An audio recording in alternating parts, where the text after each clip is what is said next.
म्हणाल की काही समस्या सुटलेल्या आहेत, पण बऱ्याचशा समस्या आहेत ज्याच्यावर अजून आपल्याला नगरसेवक आणि या सगळ्यांनी तोडगा काढायला पाहिजे. इथे म्हणजे पूर्ण पाणी असं ओव्हरफ्लो होतं आणि घरातपर्यंत घुसतं पाणी. केली होती कंप्लेंट, पण ते तात्पुरते येतात, वरवर करतात आणि चालले जातात. तिथून मेन रोडपासून एंट्री केल्यापासून त्याची एवढी दुर्गंधी येते की सगळ्या लोकांना त्याचा भयंकर त्रास आहे. लोकांनी कंप्लेंट करूनही त्याच्याकडे कोणी लक्ष देत नाही आहे. नमस्कार, युसीनच्या प्रभाग कट्टा या विशेष कार्यक्रमात आपल्या सर्वांचं स्वागत. आज आपण आलो आहोत नागपूर महानगरपालिकेच्या नव्यानं तयार करण्यात आलेल्या प्रभाग रचनेनुसार प्रभाग क्रमांक 42मध्ये. या नव्या प्रभागात जुन्या प्रभागातील प्रभाग क्रमांक 36मधील बहुतांश भाग घेण्यात आलेला आहे. जुन्या प्रभागातील काही भाग वगळण्यात आला आणि काही भाग नव्यानं जोडण्यात आला आणि अशा प्रकारे नव्या रचनेनुसार प्रभाग क्रमांक 42 बनवण्यात आला आहे. या प्रभागात आहे उज्ज्वल नगर, जयप्रकाश नगर, तपोवन, सहकार नगर, गजानन धाम, स्वागत सोसायटी, सोनेगाव तलाव, सोनेगाव वस्ती, HB इस्टेट आणि असे अनेक भाग इथे आहे. तर आज या कार्यक्रमात आपण या विविध भागात जाऊन नागरिकांशी चर्चा करणार आहोत, मनसोक्त गप्पा मारणार आहोत आणि जाणून घेणार आहोत की मागील 5 वर्षात त्यांच्या कोणत्या समस्या सुटल्या, विकास म्हणता येईल अशी कोणती कामं झाली, कोणत्या योजना राबवण्यात आल्या की काही समस्या सुटल्या नाही आणि कोणते प्रॉब्लेम्स आहेत त्यांना, हे आपण त्यांच्याकडनं जाणून घेणार आहोत. आणि सर्वात महत्त्वाचं म्हणजे पुढील 5 वर्षात नागरिकांना नगरसेवकांकडून नेमक्या कोणत्या अपेक्षा आहे, या सर्व बाबींवर आपण चर्चा करणार आहोत. तर चला तर मग नागरिकांशी गप्पा मारूया आणि जाऊया प्रभाग कट्ट्यावर. चला.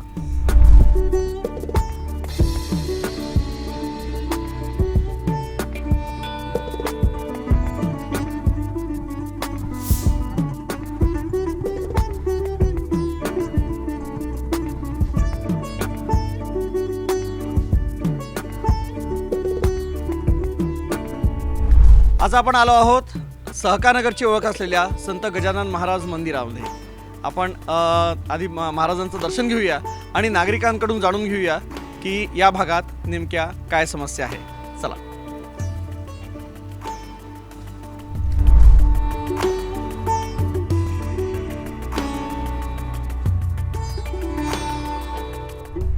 ज्याप्रमाणे प्रत्येक मंदिरामध्ये किंवा प्रार्थनास्थळी नागरिक जमतात, तर या मंदिरात देखील सहकार नगरातील नागरिक एकत्र आले आहे आणि आपल्या निवांत वेळ घालवत आहे.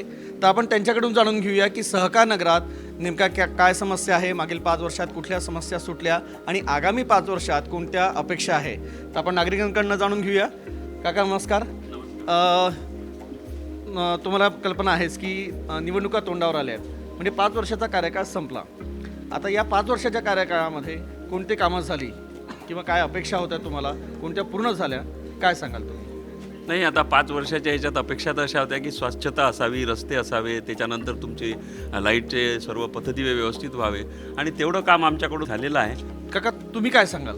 आता माझ्या म्हणजे कारकिर्दीमध्ये म्हणजे जवळजवळ 15 वर्ष मी इथे आहे, तर याच्यामध्ये कचरा नियोजनाचं काम यांनी खूप छान केलं आहे. प्रत्येक फ्लॅट स्कीममध्ये मोठे मोठे कचरा, ओला आणि सुका जो कचरा आहे तो त्यासाठी वेगळे ड्रम ठेवलेले आहे आणि त्यांची कॉर्पोरेशनची गाडी येऊन त्यातला कचरा घेऊन जातात आणि हे नियोजन चांगलं आहे. आणि सहकार नगरमध्ये स्वच्छता फार व्यवस्थित पाळली जाते, हे निदर्शनात आलेलं आहे. पण हे आतापर्यंत कधी काम झालं नाही, पण आता झालेलं आहे. तर मी सगळ्या नागरिकांतर्फे म्हणजे कोऑपरेशन देतात म्हणून याचंही अभिनंदन करतो नागरिकांचं आणि कॉर्पोरेशनच्या जे अधिकारी आहे जे कचरा नियोजन करतात त्यांचं पण आभार मानतो.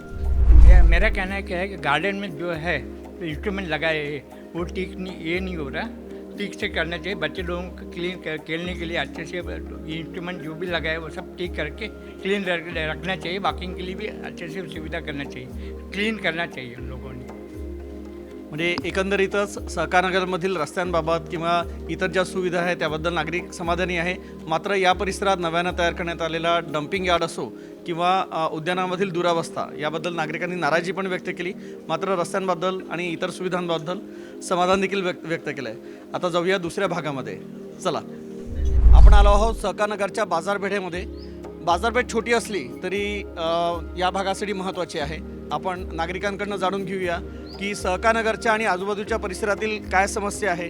इथे काही व्यापारी पण असू शकतील, आपण त्यांच्याशी देखील संवाद साधून इथल्या समस्या जाणून घेऊया. नमस्कार.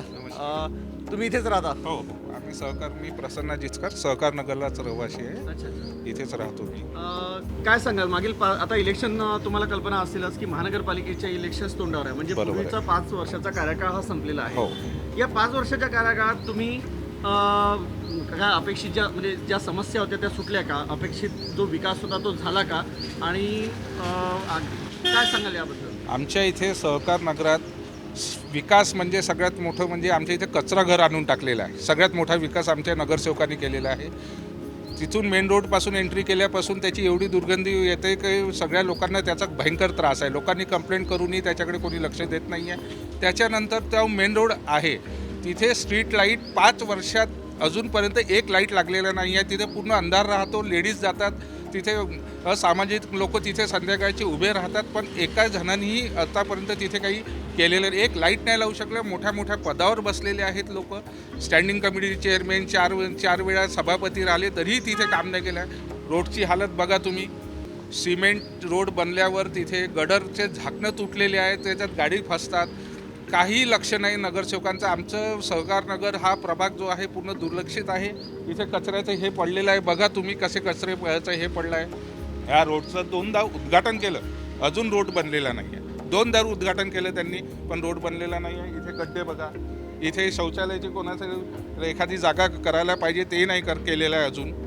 आमच्या इथं सहकार नगर ग्राउंडमध्ये पूर्ण खराब करून ठेवलेलं आहे. त्यांच्या ते एका ठेकेदाराने काम करून त्याच्याकडेही दुर्लक्ष आहे. लोकांच्या अनेक समस्या आहे. लाईटं बंद आहे, रोड बनला आहे, त्याच्यानंतर पुन्हा खोदतात, पुन्हा त्याला रिपेअर करासाठी पुन्हा येतात. लाईटचं कधी ते ड्रेनेजच्यासाठी खोदतात. याने काही प्लॅनिंग नाही आहे आणि नगरसेवक तर आमच्या इथं कधी दिसतच नाही आहे. सहकार नगरातल्या नागरिकांनी आमच्याशी चर्चा करताना जरी रस्त्यांबद्दल आणि बाकी इतर कामांबद्दल समाधान व्यक्त केलं होतं, पण त्यांनी बोलताना एक खंत बोलून दाखवली होती की लहान मुलांसाठी किंवा तरुणांसाठी खेळायला मैदानं नाहीत. तर सहकार नगराचा फेरफटका मारताना एक मैदान दिसलं आणि आम्ही त्याचा आढावा घेतला. तर खरोखरच या भागात दुरावस्था आहे मैदानांची. आपण पाहू शकता की कशाप्रकारे झाडं उगवली आहेत आणि मैदानाचा जो अपेक्षित समतोलपणा असतो तो देखील कुठेही दिसत नाही आहे. म्हणजे मातीचे ढिगारे आहे, काही सिमेंटचे आहे, काही दगडं पडलेले आहेत. आणि अशा याच्यामध्ये ठीक आहे की कोरोनामुळे 2 वर्ष कोणाला बाहेर पडायला बंधनं होती, पण अशा प्रकारे मैदानामध्ये जशी दुरावस्था दिसते आहे तर लहान मुलं म्हणा किंवा किशोरवयीन मुलं खेळणार कुठे? तर हा या भागाचा मोठा एक ड्रॉबॅक म्हणता येईल, एक मोठा प्रश्न म्हणता येईल. तर याकडे प्रशासनाने आणि नगरसेवकांनी लक्ष देणं अपेक्षित होतं. आपण अपेक्षा करूया की येणाऱ्या 5 वर्षात तरी या भागातले मैदानं आणि उद्यानं हे चांगले होतील. मी डॉक्टर अंचला रेवतकर स्वागत सोसायटीत राहते. आमची इथे रोड आणि स्ट्रीट लाईटची समस्या होती, पण ती आता पूर्णपणे ठीक झालेली आहे. रोड पण झालेला आहे व्यवस्थित. पण जे आपले कुत्रे असतात, भटकी कुत्रे आणि डुकरं, यांचा खूप मोठा त्रास आहे. ते घरापर्यंत येतात आणि सगळं घाण करतात, त्यामुळे जरा बरोबर वाटत नाही. तर या सगळ्या समस्या दूर व्हाव्या. आपण आलो आहोत सोनेगाव परिसरामध्ये. सोनेगाव भागातील हे दुर्गा मंदिर आहे. आपण इथल्या नागरिकांशी संवाद साधून इथल्या समस्या काय, त्यांचं मत काय आहे आणि त्यांच्या म्हणजे पुढील 5 वर्षासाठी काय अपेक्षा आहे आपण त्यांच्याकडनं जाणून घेऊया. दादा नमस्कार. तुम्ही इथलेच रहिवासी? मी सोनेगावमध्येच राहतो. अच्छा, सोनेगावलाच राहता. तुम्हाला कल्पना असेल की महानगरपालिका आता म्हणजे इलेक्शन्स तोंडावर आहेत, म्हणजे 5 वर्षाचा जो कार्यकाळ आहे तो संपलेला आहे. हो. तर या 5 वर्षाच्या कार्यकाळात या भागाच्या काय समस्या होत्या, त्या सुटल्या का? किंवा आगामी आता कुठल्या प्रलंबित आहे आणि आगामी 5 वर्षासाठी काय अपेक्षा, तुम्ही काय सांगाल? मी म्हणेल की काही समस्या सुटलेल्या आहेत, पण बऱ्याचशा समस्या ज्याच्यावर अजून आपल्याला नगरसेवक आणि या सगळ्यांनी तोडगा काढायला पाहिजे. म्हणजे आपल्या परिसरात आता रस्ते आणि हा विषय बऱ्यापैकी सुरळीत झालेला आहे. त्यामुळे त्या याच्यावर बऱ्यापैकी चालू आहे काम.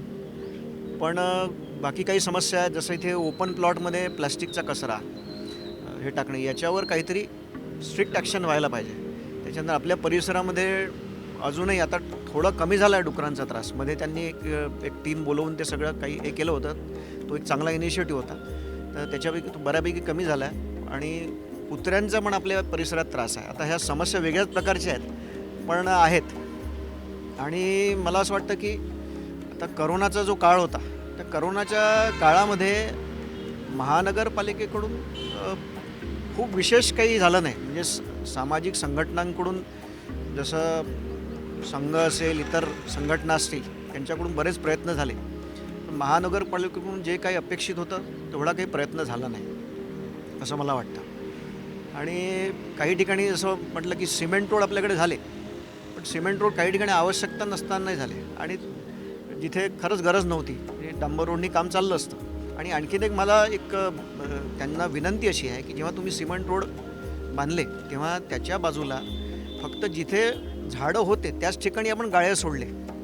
अपेक्षित असं होतं की तुम्ही काही अंतरावर गाळे सोडून द्या, जेणेकरून नागरिक तिथे झाडं वृक्षारोपण करतील. कारण आज सगळीकडे सिमेंट रोड झाल्यामुळे तिथे खाली पाणी जिरण्याची समस्या झालेली आहे. सुदैवाने सोनेगाव तलाव असल्यामुळे इथे पाण्याची पातळी आहे, परंतु नैसर्गिक जे पावसाचं पाणी आहे ते खाली जायला पाहिजे, झिरपायला पाहिजे, भूजल पातळी वाढायला पाहिजे. तर त्याच्यामुळे ती एक समस्या येते आहे. तर तिथे काहीतरी व्यवस्था करावी जेणेकरून हे वृक्षारोपण इथे होऊ शकलं पाहिजे, वृक्षसंवर्धन होऊ शकलं पाहिजे. आणखीन एक गोष्ट अशी आहे की जसं आता आपल्या परिसरात एकूण 4 नगरसेवक होते, तर त्यांनी एक प्रकारची काहीतरी म्हणजे वाटणी केली असेल तर हे लोकांना व्यवस्थित कळायला पाहिजे होतं. कारण कुठल्या याच्यासाठी कोणाला फोन करायचा, किंवा माझं तर असं म्हणणं आहे की तुम्ही एरिया हे केले असतील त्याप्रमाणे लोकांना कळवावं आणि ज्याप्रमाणे म्हणतो आपण एखादं ऑफिस किंवा कॉल सेंटर जिथे कुणीही आपल्या समस्यांची नोंदणी करू शकेल आणि त्यावर त्वरित कारवाई होईल. म्हणजे काय संवाद राहायला पाहिजे.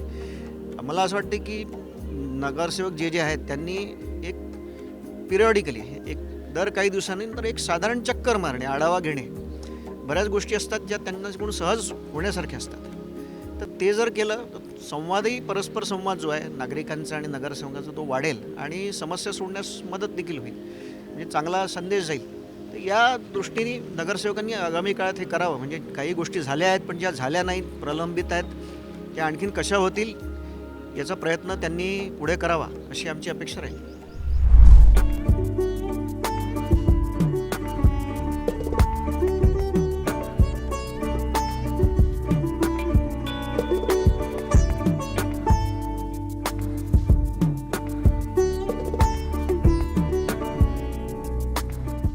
आपण आलो आहोत सोनेगाव वस्ती परिसरामध्ये. सोनेगावमध्ये बुद्धविहार आहे आणि त्याच्या मागच्या वस्तीमधला हा भाग आहे. इथे विकासाचा किंवा मूलभूत सुविधा कुठपर्यंत म्हणजे दूरपर्यंत नाही आहे. कारण इथे तुम्ही बघत असाल की इथे कशा प्रकारे दुरावस्था आणि नागरिक कशा प्रकारे राहत आहेत. इथे ना सिमेंटचे रस्ते तयार झालेले आहे, नाल्यांचा तर प्रश्न इथे गंभीर आहे आणि त्यामुळे आरोग्याचाही प्रश्न गंभीर झालेला आहे. नागरिक कसे राहत आहेत हे कल्पनाही करवत नाही. इकडे विकासाच्या आणि मोठमोठ्या गोष्टी केल्या जातात, मात्र काही भागातील नागरिकांच्या मूलभूत प्रश्नांचा विचार केला जात नाही असा इथल्या नागरिकांचा आरोप आहे आणि हे दिसतंही आहे.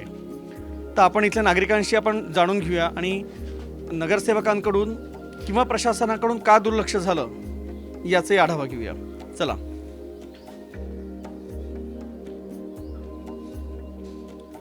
जी नमस्ते भैया.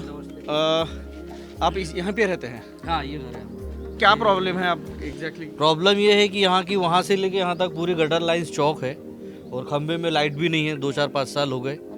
और नल का भी प्रॉब्लम है, जो आता वही खोद के जाता, मीटर चेक कर रहा है, ये कर रहा वो कर रहा, और बाद में वो उसको भरते कुछ नहीं. आपण महिलांकडनं जाणून घेऊया की त्यांना कुठल्या समस्यांना तोंड द्यावं लागतं. दीदी क्या कहेंगे आप, क्या समस्या है सर? देखिए हमारे ठीक गेट के सामने ही खोद के रख दिए हैं ना. 4-5 साल हो गए ना सीमेंट लगाया ना कुछ भी नहीं किए. बोलने से बोलते कि जिसने किया उसी को बोलो. आपने नगर सेवक हाँ, को नहीं अर्जी देना नहीं या नहीं नगर आपकी सेवक को मुलाकात नहीं करना? सर. सीधा हम नगर वहाँ फ़ोन किए थे. पानी की जो पानी के सप्लाई जहाँ से होती है जोन ऑफिस में, तो उन्होंने बोले हाँ भाई आके कर देंगे बोले. अब करने वाले आए थे, उनको बोले तो बोलते हमारा नहीं है बोलते हो. जिसने खोदा बोले उन्हीं को बोलो. तो अब किसको ढूंढने थोड़ी जाएंगे सर. काय सांगाल तुम्ही? यही है जो गटर लाइन का ही है. अच्छा, इससे आपके हाँ, सेहत पे सर नहीं असर भी तो होता बहुत होगा? बहुत ज़्यादा. क्योंकि सर पानी नहीं, क्या बरसात में पानी पूरा ओवर हो जाती, पूरा घर तक आ जाता पानी, अंदर तक जाता पानी, गटर का पानी. उतना अच्छा हमारा बीर था वो खराब हो गया गटर की वजह से. पूरा गटर का पानी कुएं में जा रहा है.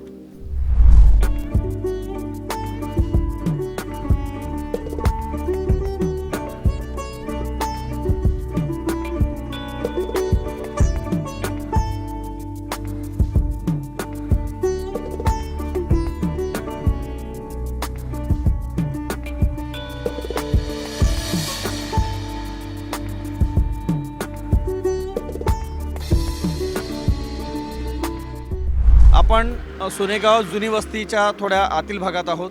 इथल्या नागरिकांच्या देखील काही समस्या आहे. आपण त्यांच्याकडून जाणून घेऊया की त्यांना कुठल्या समस्यांना तोंड द्यावं लागतं. आंटी जी, यहाँ पे सब ठीक है?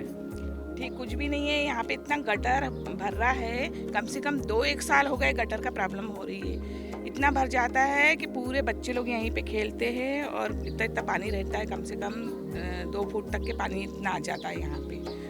और पूरी गटर की गंदगी पूरी रहती है. बच्चे छोटे छोटे खेलते हैं उसमें खेलते हैं, करते हैं, गंदगी फैलती, मच्छर होते हैं. कंप्लेंट 10 बार कंप्लेंट करो तब एक बार आते हैं वो कारपोरेशन वाले. एक बार आते हैं और तो फिर वो ये साफ प्रॉब्लम करके- के लिए आपने नगर सेवक से कभी बात नहीं की? किए थे बात, अभी जेंट्स लोग किए थे, लेकिन हमने मतलब हमने कंप्लेन की कारपोरेशन में. तो कारपोरेशन वाले 10 बार कंप्लेन करो तो एक बार आते हैं 10 दिन के बाद. ऊपर साफ करके चले जाते हैं. नाल्यांचा जो प्रॉब्लेम आहे तर मग एमसी वाले लोग आते की इधर? आते और ऐसा ही टेम्परवारी करके चले जाते हो. रेग्युलर से परमनंट ऐसा कोई नाही सोल्यूशन? परमनंट नाही येत आणि पावसाचं पाणी आलं की पूर्ण घरात पाणी येतं. इथे म्हणजे पूर्ण पाणी असं ओव्हरफ्लो होतं आणि घरातपर्यंत घुसतं पाणी. पण मग तरी तुम्ही सगळ्यांनी एकत्र येऊन केली complaint नगरसेवकांना केली. किंवा महानगरपालिकेला तुम्ही का संपर्क नाही केली होती केला? कंप्लेंट, पण ते तात्पुरते येतात, वरवर करतात आणि चालले जातात. असं म्हणजे काही, आणि असंही थोडं बहुत पाणी ओव्हरफ्लो झालं की इथपर्यंत येऊन जातात पाणी.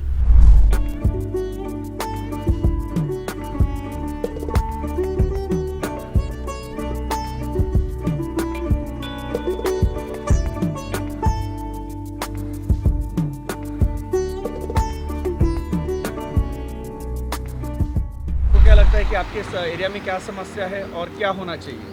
एरिया तो काफ़ी हद तक डेवलप है, सारी फैसिलिटीज़ गवर्नमेंट दे रही है. थोड़ा सा सोनेगांव स्क्वायर एक फेमस चीज़ है, तो उसको थोड़ा सा डेवलप करना चाहिए गवर्नमेंट ने. वहाँ पे अभी जो प्रपोजल सैंक्शन हुआ है उसको इम्प्लीमेंटेशन देना बहुत ज़रूरी है, ताकि हमारा नागपुर एक विकास दर पे चला जाए. जी, ऐसा है कि डेवलपमेंट तो हो रहे हैं, लेकिन जब इलेक्शंस होते हैं तो ज़ोर शोर से होता है, नहीं तो रास्ते में खड्डे कोई दिखता भी नहीं है.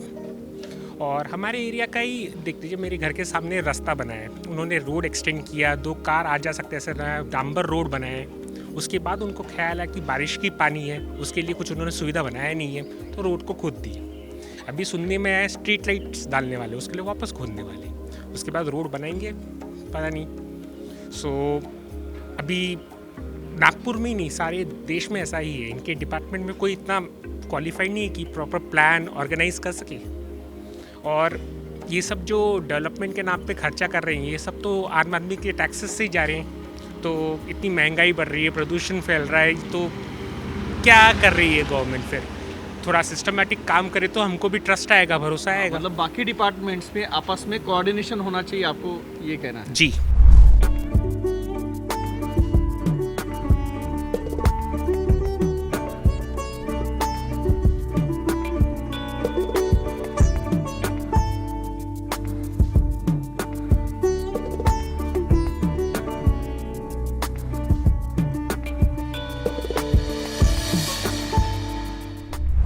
नगरसेवकाचा 5 वर्षांचा कार्यकाळ संपलेला आहे, पण अनेक समस्या प्रलंबित आहेत आणि जे केलं त्याबद्दल तुम्ही समाधानी आहे का? काय सांगाल? आणि तुमच्या पर्टिक्युलर तुमच्या समस्यांबद्दल काय?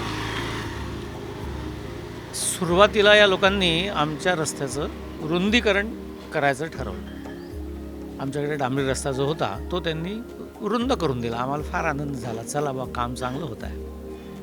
मग अचानक बहुतेक त्यांच्यापैकी कोणाला तरी आठवलं की बाजूला आपल्याला स्टॉर्म ड्रेनेजची लाईन टाकायची आहे. म्हणून मग त्यांनी तो जो तयार झालेला रस्ता होता त्याच्या शेजारी परत एकदा खणला. खणल्यानंतर आता त्यांनी त्यात पाईपलाईन टाकलेली आहे. पाईपलाईन टाकल्यानंतर त्याच्यावर फक्त माती टाकून दिली आणि ते लोक निघून गेले. आता तिथे गट्टू लावण्यात येणार आहे अशी एक जोरदार अफवा पसरलेली आहे. ही अफवा मी बरेच दिवस ऐकतो आहे. गट्टू कधी लावणार हे त्यांना माहीत, किंवा लावायचे नसतील तसं स्पष्ट सांगा की आता तुमच्या फाटकासमोरचं जे जे काय आहे ते तुमचं तुम्हाला करून घ्यायचं आहे. आम्ही करून घेऊ, आम्ही पूर्वी पण करून घेतलं होतं. आता 2 दिवस पाऊस झाला अचानक, सगळा नुसता चिखल राडा झालेला आहे. अशा कामाचं काय कौतुक करायचं, काय उपयोग काय? आणि असं आहे. तर रस्ता रुंदीकरणाची अशा रीतीने बँड वाजलेली आहे. वाट लावली पूर्ण वाट लावलेली आहे. अगदी खरं. रस्ता रुंदीकरण नाही, हे जे सगळं यांनी सांगितलं तेच सगळं आहे, अजून काय सांगणार वेगळं. कारण एवढं त्यांनी आणि पडलेलेच आहेत पहा. सांगूनही काहीच करत नाही. किती वेळा सांगितलं, आता काहीच या करत नाही. गावच्या घरासमोर रस्त्याचा मातीचा ढीग तसाच पडलेला हां. नोबडीज काय करणार त्याला? गाडी आतमध्ये नेता येत नाही, काढता येत नाही, तिथे गाडी नाही ठेवता येत त्या जागेवर. गाडी नाही ठेवता येत. सगळी जागाच व्यापून टाकली पूर्ण त्यांनी आणि काहीच करत नाही. आता 2 महिने व्हायला, किती 2 महिने होऊन राहिले.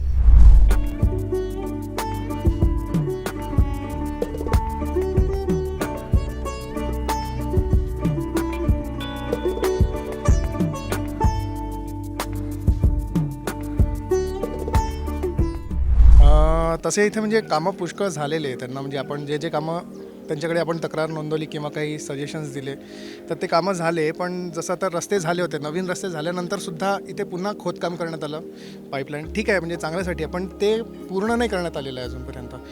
म्हणजे कामं अर्धवट करून सोडून देण्यात आलेले आहेत. आता जसं पाईपलाईन्स उघडे आहेत, इथे लहान मुलं खेळतात, हे लहान मुलं जे आहेत सायकल्स चालवतात, तर त्या याच्यामध्ये धोका होण्याची खूप शक्यता आहे. म्हणजे गटर लाईन्स उघड्या आहेत है ना, पाईपलाईन्स हे अर्धवट असल्यामुळे त्याच्यामध्ये अजून लवकरात लवकर हे काम पूर्ण करण्यात यावं अशी अपेक्षा आहे. तुम्ही काय सांगाल लहान मुलांचं? आता लहान मुलं कोरोनामुळे घरी आहे, शाळा आहे, तर एरियामध्ये लहान मुलांसाठी काय काय सांगाल?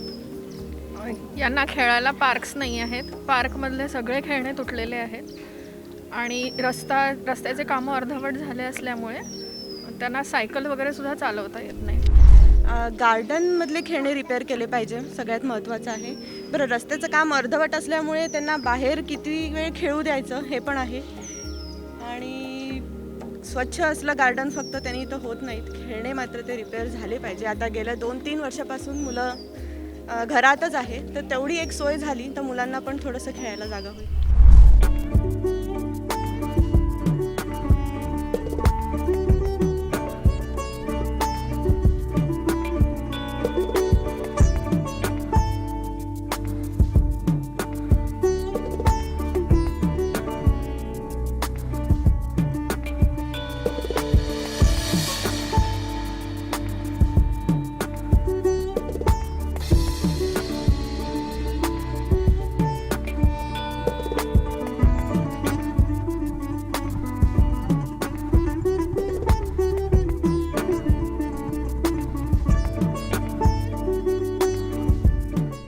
आपण प्रभाग कट्टा या कार्यक्रमाअंतर्गत प्रभाग क्रमांक 42चा आढावा घेतला, नागरिकांशी गप्पा मारल्या, त्यांच्या समस्या जाणून घेतल्या आणि त्यांचं ओपिनियन घेतलं.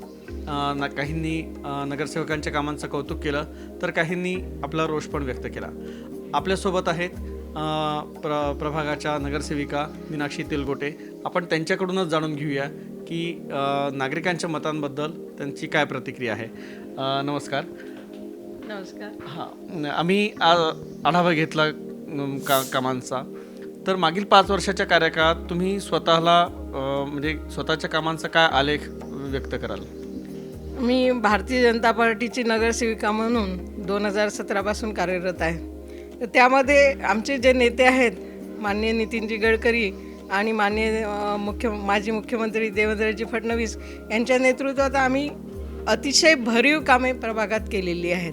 म्हणजे आम्हाला विकास कामांसाठी निधी भरपूर मिळाल्यामुळे आम्ही सगळे प्रभागातील सगळे विकास कामं आम्ही करू शकलो आहे. जसे की रस्ते असेल, वीज असेल, प्रकाश व्यवस्था असेल, पाण्याचा प्रश्न असेल, गटर लाईनचा प्रश्न असेल, ग्रीन जिम असतील, बगीचे असतील, क्रीडा संकुल असतील, हे आम्ही सर्व निर्माण करण्याचा प्रयत्न केला, विकास कामं करण्याचा प्रयत्न केला आणि आम्ही 90% आम्ही त्याच्यात हे झालं आहे. पण तरी नागरिकांची नाराजी आहे. पर्टिक्युलरली जसं आपण आम्ही सोनेगाव वस्तीचा आढावा घेतला, तिथे सिवर लाईनचा खूप मोठा प्रॉब्लेम आहे. नागरिकांना म्हणजे दुर्गंधी म्हणा किंवा नाली चौक म्हणा अशा गंभीर समस्यांना तोंड द्यावं लागतं आहे. आणि सहकारनगरला डम्पिंग यार्डचा मेजर प्रॉब्लेम आहे. तिथल्या लोकांची डम्पिंग यार्डबाबत नाराजी आहे. रस्त्यांबद्दल तर सगळेच खुश आहे, पण हे जे 2 मेजर प्रश्न जे आहे, सोनेगावमधील जुनी वस्तीमधील जो सिवर लाईनचा प्रश्न आणि डम्पिंग यार्ड, याबद्दल काय सांगाल? तुम्ही म्हणता ते अगदी बरोबर आहे. नाराजी असू शकते लोकांची, कारण मी सोनेगाव वस्तीमध्ये बऱ्याचदा दौरा केला आहे, पण तिथे प्रश्न असा येतो, काही टेक्निकल इश्यूज असतात. लोकांच्या घरातून लाईन गेलेल्या असतात, त्याच्यामुळे म्हणजे त्याचे लोकांचे संडास बाथरूम त्याच्यावर बांधलेले असतात, त्याच्यामुळे आपण ते टेक्निकल इश्यूमुळे आपण ते काही कारणामुळे करू शकलो नाही. पण तरी आम्ही प्रयत्न केला की तिथे करूया म्हणून. तर आता एक फाईल आमची आहे तिथे प्रलंबित, पण ती होईल, आता होईल, आचारसंहितेच्या आधी किंवा नंतर होईल, पण ती होईल एवढी मी तुम्हाला ग्वाही देते. 5 वर्षाचा कार्यकाळ संपला आहे, पण या 5 वर्षाच्या कार्यकाळात अनेक विकास कामं झाली. या 5 वर्ष काय सांगाल त्याबद्दल? मी तुम्हाला म्हणजे सांगताना आनंद होतो. आत्ता 5 वर्ष संपल्यानंतर अनेक लोक आमचा सत्कार करतात आहे. याचं कारणच असं आहे की आम्ही 5 वर्षात चांगली कामं केली. जवळपास 70 कोटी रुपयाच्या वर कामं केली आहेत. त्याचसोबत आता यावर्षी मी स्टँडिंग कमिटी चेअरमॅन होतो आणि राहिलेले त्या व्यतिरिक्त राहिलेले कामं मी पूर्ण करण्याचा प्रयत्न केला. म्हणजे जवळपास सहकारनगर, गजानन धाम, सोनेगाव, राजीव नगर, जयप्रकाश नगर यामध्ये सिमेंट रस्त्याचे जाळं मी विणलं. आणि त्याचप्रमाणे गडर लाईन्सच्या ज्या तिथे प्रॉब्लेम होते, 50-50 वर्षापासून वस्ती बसल्या आहेत. आता मोठी या गडर लाईनची आवश्यकता होती. प्रमुख क्षेत्रामध्ये पांडेलाऊट आणि या सर्व भागामध्ये खामला, सिंधी कॉलनी, जयप्रकाश नगर या सर्व भागामध्ये गडर लाईन ही नवीन टाकण्याचा मी प्रयत्न केला आहे. आणि आता जवळपास लोक, मला असं वाटते की लोकांनी 10 कामं सांगितली असतील, मी 15 केली असेल. सहकारनगरच्या डम्पिंग यार्डबद्दल नाराजी आहे? आता असं आहे की तो डम्पिंग यार्ड नाल्याच्या तिकडे होता, आता नाल्याच्या इकडे आला. डम्पिंग यार्ड म्हणून नाही आहे, तिथे येतात पूर्ण एरियातल्या कचरा येतो, तिथे मोठ्या गाडीमध्ये टाकला जातो आणि मोठी गाडी भरून जाते. तिथे कचरा असा खाली टाकला जात नाही. एखाद वेळेस जर मोठी गाडी नसेल आली, वेळेवर असेल तर तो खाली टाकला जातो, पण मोठी गाडी आल्याबरोबर तो ताबडतोब उचलला जातो. म्हणून त्याला डम्पिंग यार्ड म्हणता येणार नाही. आणि मला एक सांगा, प्रत्येक एरियातून जर कचरा जमा करायचा तो कुठे ना कुठे ते एका जागी ठेवावा लागेल. पण तरीही त्याला डम्पिंग यार्ड यासाठी म्हणत नाही, कारण छोट्या गाड्यातून आम्ही ताबडतोब मोठी गाडी तिथे अवेलेबल असते. आला की त्या गाडीत टाकला की समोर गेला, या पद्धतीत. त्यामुळे त्याला डम्पिंग यार्ड म्हणता नाही येणार. काही ठिकाणी नागरिकांमध्ये नाराजी अशी आहे की रस्ते चांगला रस्ता झाल्यानंतर मग तिथे सिवरवली, स्टॉप ड्रेनेज लाईन किंवा मग इलेक्ट्रिफिकेशनचं काम केलं जातं, रस्ता खोद जातो, तर नियोजन नाही बाकी विभागांमध्ये, असाही आरोप नागरिकांचा, नाराजी आहे. या बाबतीत नागरिकांच्या मताशी मी सहमत आहे. नागपूर कॉर्पोरेशनमध्येच प्लॅनिंग नाही. आम्ही रस्ता करतो, रस्त्याच्या पैसे आणतो, पैसा करतो, रस्ता पूर्ण करतो आणि नंतर कॉर्पोरेशनचे इथले अधिकारी त्या रस्त्याला तोडण्याकरता रिलायन्स किंवा कोणत्या ना कोणत्या कंपनीला त्यांचे केबल्स टाकण्याकरता परवानगी देतात, त्यांच्याकडून पैसे घेतात म्हणजे जे नियमानुसार आहेत ते घेतात, पण पुन्हा खोदण्याकरता देतात. जेव्हा खोदतात आणि मला दिसला तेव्हा एकदम तळपायाची आग मस्तकात जाते की नाही, तो पैसा आणण्याकरता आम्हाला किती मेहनत करावी लागते हे आम्हाला माहीत. आणि जेव्हा तो खोदतो, एक वेळा खोदल्यानंतर पुन्हा तो छोटा गड्डा त्याचं मोठ्या गड्ड्यात रूपांतर होते. आणि नक्कीच नागरिकांचं आणि तुमचंही खरं आहे, पण या बाबतीत स्पेशली नागपूर कॉर्पोरेशन जबाबदार आहे. त्यामध्ये त्यांनी परवानगी देणारे लोक जबाबदार आहेत. सहकारनगरमध्ये विशेषतः मैदान आणि गार्डनमध्ये लहान मुलांच्या खेळायच्या सोयी, याबाबत पण नागरिकांची नाराजी आहे. नाही, सहकारनगरमध्ये चांगल्या प्रकारचं गार्डन आहे, आम्ही मेंटेन केलेलं गार्डन आहे. तिथले खेळणे वगैरे तुटले असतील तर त्याबद्दल ती माझ्याकडे तक्रार आली नाही. जर का ती तक्रार आली तर मी ताबडतोब ते करण्याचा प्रयत्न करेन. सहकारनगरमध्ये ड्रेनेज लाईन नव्हती, एकही रस्ता सहकारनगरचा, गजानन धामचा मी डांबरीकरणाशिवाय ठेवला नाही. पूर्ण 4ही साईडला सिमेंटचे रस्ते केलेले आहेत. जयप्रकाश नगरला केलेलं. मी काय सांगू, तुम्ही जो प्रश्न विचाराल त्या प्रत्येक प्रश्नाचं जास्त काम केलेलं मी सांगेल. युसेनच्या प्रभाग कट्टा या कार्यक्रमात आज आपण होतो नव्या प्रभाग रचनेनुसार तयार करण्यात आलेल्या प्रभाग क्रमांक 42मध्ये. आपण नागरिकांपर्यंत पोहोचलो, त्यांच्या समस्या जाणून घेतल्या. नागरिकांनी देखील मनमोकळेपणानं आपल्या समस्या मांडल्या. काहींनी नगरसेवकांच्या कामांचं कौतुक केलं, तर काहींनी त्यांच्या समस्या स्वतःहून दाखवल्या. राजकारण आणि समाजकारण म्हटलं की आरोप प्रत्यारोप आले, समस्या देखील आल्या. मात्र समस्या ज्या आहेत त्या सुटाव्यात, मूलभूत सुविधा मिळाव्या एवढीच माफक अपेक्षा नागरिकांची असते. आणि हे लोकप्रतिनिधींनी लक्षात घ्यावं आणि आगामी काळात तरी नागरिकांच्या मूलभूत सुविधा त्यांना मिळाव्या आणि समस्या सुटाव्या एवढीच माफक अपेक्षा. असो, आजच्या कार्यक्रमात इतकंच. मात्र युसीएनतर्फे सर्व नागरिकांना कळकळीचं आवाहन आहे की त्यांनी मतदानाचा हक्क पार पाडावा, कर्तव्य बजावावं आणि आगामी निवडणुकीत मतदान नक्की करावं. आजच्या कार्यक्रमात इतकंच. मी राहुल जोशी आणि माझा सहकारी कॅमेरा पर्सन जितेंद्र खापरे तुमची रजा घेतो. पुन्हा भेटूया एका खास प्रभागासह, त्यांच्या समस्यांसह, तिथल्या विकास कामांसह. तोपर्यंत नमस्कार.